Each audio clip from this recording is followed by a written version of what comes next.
আসসালামু আলাইকুম গাইস, কিরকম আছো তোমরা? সকাল হয়ে গেছে। এখন দেখো আমি তো আমার চুলা এখানে আমি রান্না করি, চা বানিয়ে খাবো। দেখো তোমরা দেখতে থাকো।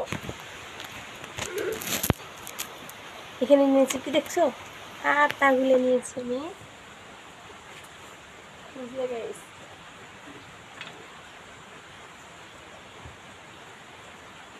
বৃষ্টির জন্য খড়িও জ্বলে না, অনেক খারাপ, বুঝলে গাইস?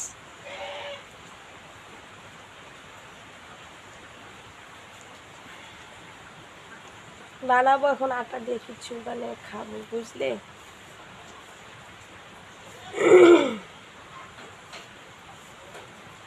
বৃষ্টি, অনেক বৃষ্টি সকালে আজকে।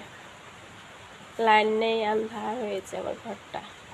এটা আমার স্বপ্নের ঘর, খড়ি দিয়ে রান্না করা ঘর, অনেক সুন্দর।